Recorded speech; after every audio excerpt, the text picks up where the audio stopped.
dari penelitian generasi Y tadi itu kesimpulannya sangat padat dan itu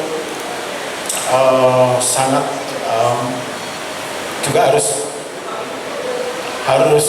ada tindak lanjut ke depan, bahwa generasi Y ini adalah generasi yang hidup tanpa rasa dendam terhadap masa lalu.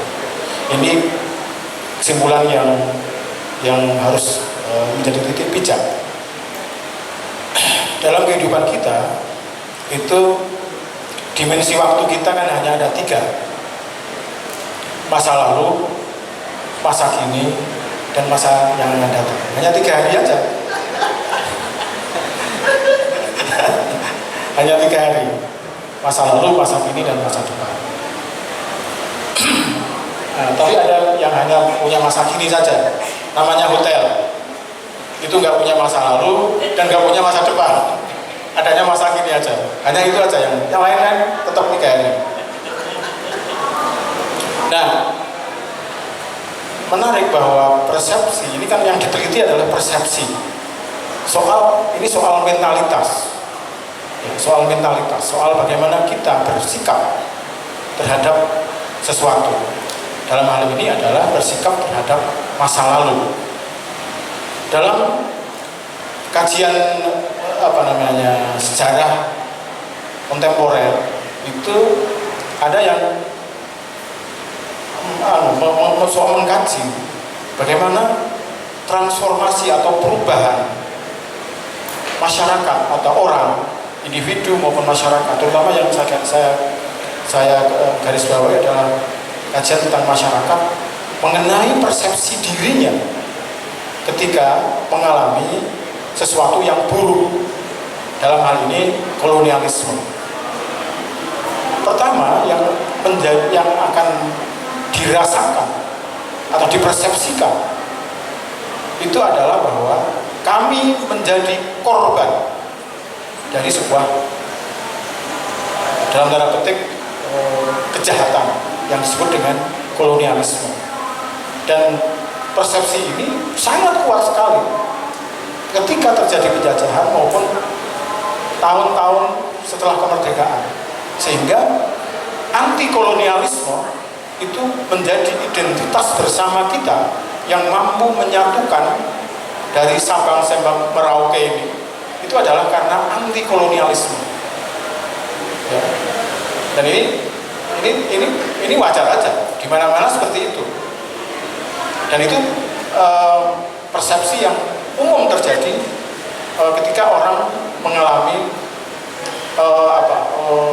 luka, ya, dalam hal ini luka sosial, luka politik, luka kebudayaan yang cukup dalam, sehingga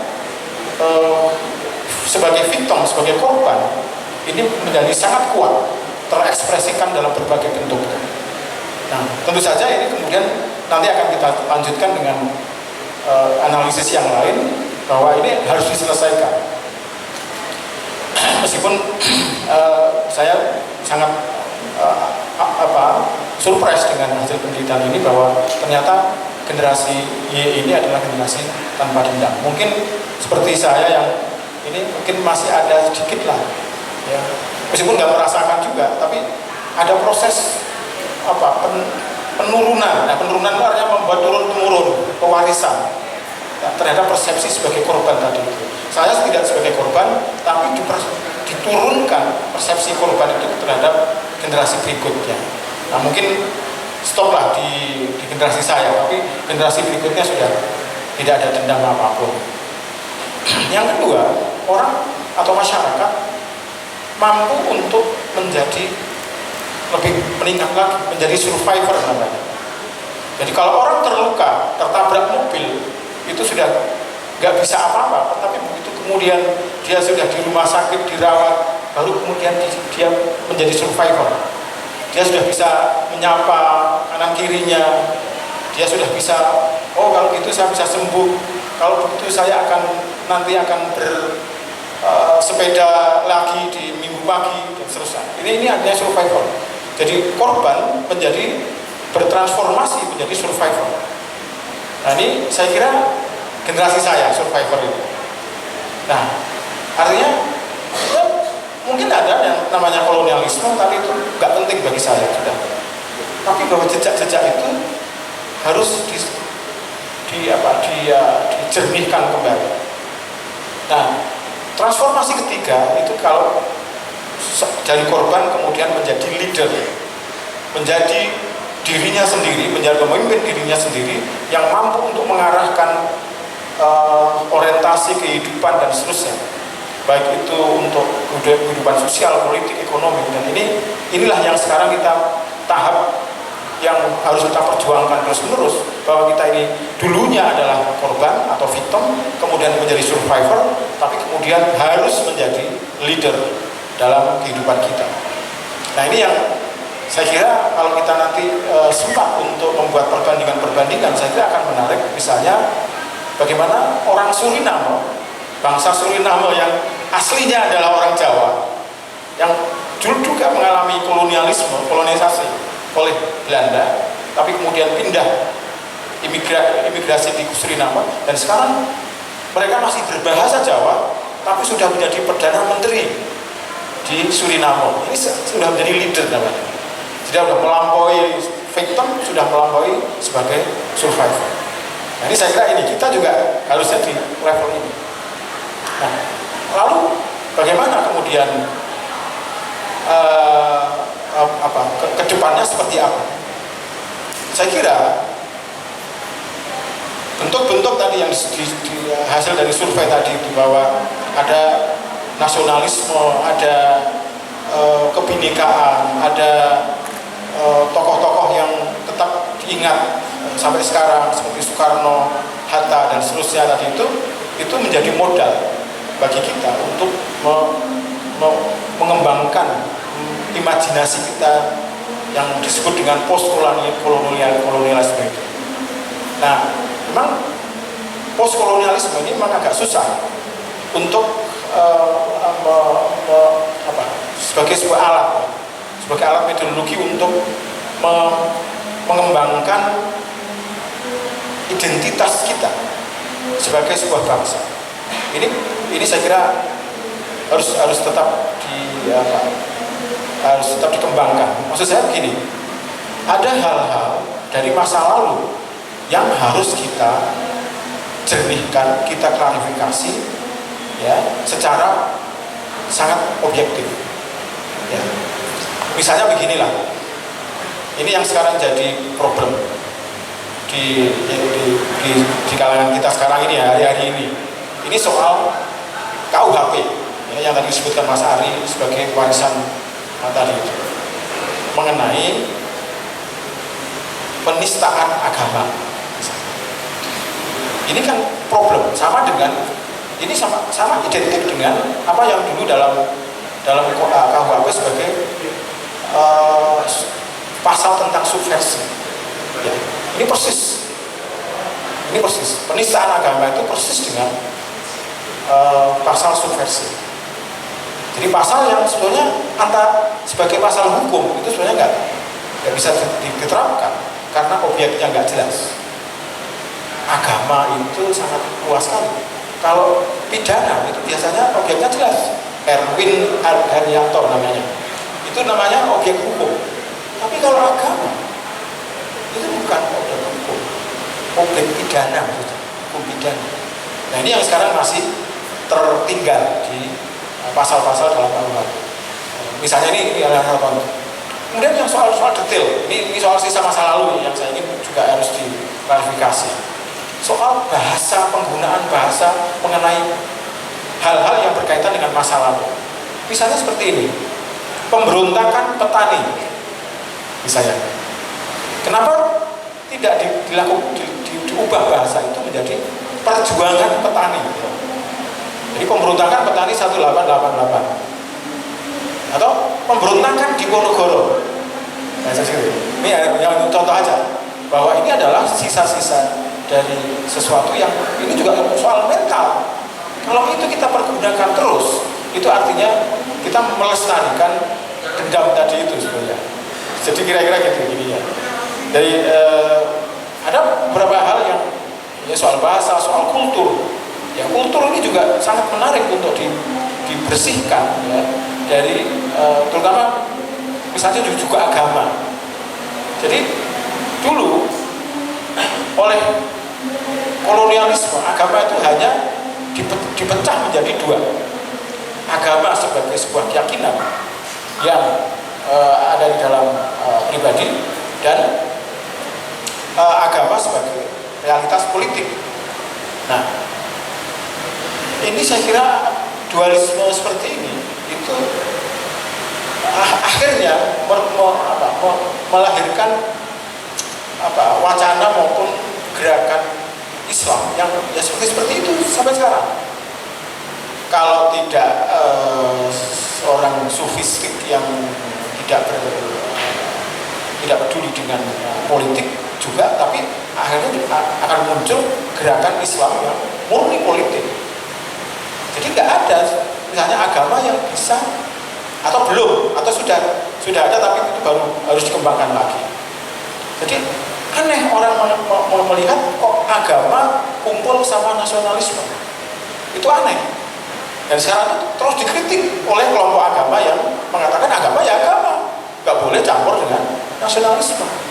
Nah ini saya kira harus diklarifikasi yang seperti ini. Kalau kita sekarang sejak dulu kita mengatakan bahwa agama dan nasionalisme itu tidak masalah. Kita seperti itu ya. Tapi di kelompok lain itu menjadi problem. Agama ya agama, nasionalisme tidak boleh nasionalisme. Karena agama itu universal. Nah gitu. Nah ini saya kira hal-hal yang saya kira penting nantinya untuk diklarifikasi supaya beban untuk membangun masa depan kita itu lebih ringan lagi ya. Tidak sekedar tidak punya dendam, tapi tadi jadi lead kita, bangsa kita ini adalah bangsa yang religius, bangsa yang beragama, bangsa ini terdiri dari berbagai kultur yang berbeda-beda, terdiri dari berbagai sistem ekonomi yang juga berbeda ternyata. Tidak hanya satu, ada yang koperasi, ada yang kapitalisme, ada yang berpendapat sebagai ekonomi Islam macam-macam. Nah ini harus terus dibangun dialog supaya nantinya ke depan kita tidak punya masalah-masalah yang menjadi beban ke depannya. Jadi harus diselesaikan itu soal agama dan politik supaya agama dan nasionalisme itu menjadi satu ya, tidak terpecah-pecah. Itu seperti itu. Dalam kultur juga begitu. Kultur gini, kita tidak memandang perbedaan itu sebagai sebuah perbedaan yang akhirnya menjadi destruktif. Kita bisa membangun masa depan dengan kultur yang berbeda-beda supaya wajah Indonesia itu betul-betul wajah Indonesia gitu. Kenapa selama ini kita masih mencoba seolah-olah mendiskriminasikan kultur kebudayaan lokal yang justru itu sangat kaya. Katakanlah misalnya seperti di kelompok-kelompok di adat ya, masyarakat adat, dari segi arsitektur aja itu luar biasa ya, seperti Toraja, seperti di Bali, Jawa, meskipun Jawa sekarang udah mulai dijual ke Belanda juga, itu apa namanya, joglo, macam-macam itu. Ini arsitektur, gimana kita nggak punya identitas? Begitu kita masuk Jakarta, wah ini kotak semua, gedungnya seperti kardus saja, nggak punya identitas apapun di situ. Padahal kita punya Toraja, bahwa kita punya Jawa, kita punya Kalimantan Barat yang begitu indah ininya, arsitekturnya. Dan ini selama ini nggak kita sadari, tapi justru kita buang itu. Ini salah satu contoh bagaimana kultur itu justru bisa memperkuat keindonesiaan yang selama ini memang dipecah-pecah. Ya, ini Kalimantan, ini sebagai dan seterusnya. Papua, gitu. Bagaimana juga dari segi pengetahuan tentang cocok tanam, ya, tentang perhitungan cuaca, ya. Dan itu BMKG itu sebetulnya ya canggih sebetulnya dibandingkan dengan kecanggihan orang-orang di adat yang bisa memprediksikan nanti musim apa, bulan ini nanti akan terjadi apa tanpa harus pakai internet. Misalnya seperti itu. Ini kearifan-kearifan lokal yang luar biasa kaya. Nah, oleh karena itu, termasuk juga yang ingin saya tambahkan juga sistem ekonomi. Sistem ekonomi jangan ditunggalkan. Ya, biarkan sistem ekonomi yang berbasis pada kultur tadi itu tetap berkembang. Ya. Tapi kemudian bagaimana insert terhadap pengembangan ekonomi itu bisa dilakukan dengan negara hanya memberikan jalan untuk berjejaring aja, tidak hanya di level regional atau nasional, bahkan ke level internasional, tapi dengan sistem ekonomi yang berbeda-beda. Ini saya kira juga harus dipikirkan ke depannya supaya gagasan mengenai berbagai hal mengenai Indonesia, mengenai kebinekaan itu ada isinya. Saya kadang-kadang tidak serak gitu kalau dalam situasi seperti ini orang harus berpidato aja, ya, pidato tentang nasionalisme, tentang Bhinneka Tunggal Ika, tentang ini. Tapi bagaimana menerapkan ini dalam real kehidupan nyata? Ini yang juga harus kita pikirkan bersama-sama sehingga ke depan kita betul-betul tidak ada dendam, tapi juga mampu bekerja sama dengan Belanda, dengan negara-negara yang lain, dengan Jepang, dengan cara yang tadi itu. Jadi kita bukan di bawah mereka gitu, tapi jadi lead tadi itu, menjadi pemimpin juga, sama-sama memimpinnya. Nah ini syarat-syaratnya yang tadi sehingga itu harus diperkuat sehingga kita betul-betul menjadi pemimpin dunia, kira-kira sama-sama memimpin dunia. Nah ini saya kira. Nah saya kira potensi-potensi itu sudah disampaikan dalam penelitian ini. Tinggal bagaimana ke depan kita membangun kerja yang cukup sistematis gitu, termasuk juga bahwa ini kerjasama dengan pihak negara-negara Eropa, Belanda khususnya, negara Jepang tadi yang ternyata juga levelnya tinggi juga dan lain-lain. Nah selama ini terus terang bahwa kita ini menjadi konsumen, baru menjadi konsumen. Ya, Jepang itu dikenal karena ada Honda, ada Toyota gitu ya. Korea itu dikenal karena ada Samsung, ada Hyundai, macam-macam. Belanda dikenal karena roti, padahal nggak hanya itu sebenarnya. Nah, kita menjadi konsumen. Nah, di Belanda itu juga ada bumbu lodeh sebetulnya, yang sudah instan. Ya, di supermarket di Belanda itu umum ditemukan. Tapi baru itu. Lalu Indomie itu ada di sana. Indomie. Ini untuk mahasiswa-mahasiswa Indonesia yang kekurangan gizi di sana. Itu makanya Indomie. Nah itu banyak di sana. Nah tapi apa produk yang lain? Produk yang lain yang bisa kita kerjasamakan, kita ekspor ke Belanda, ke Jepang, ke Korea itu apa? Ini yang jadi pertanyaan besar bagi kita. Karena kalau kita lihat seperti di Korea itu tidak ada merek mobil selain Hyundai dan Kia. Toyota nggak ada di Korea, Honda tidak ada di Korea dan seterusnya. Tapi kita kebanjiran semua itu. Ini saya kira yang menjadi agenda kita ke depan. Terima kasih. Assalamualaikum warahmatullahi wabarakatuh.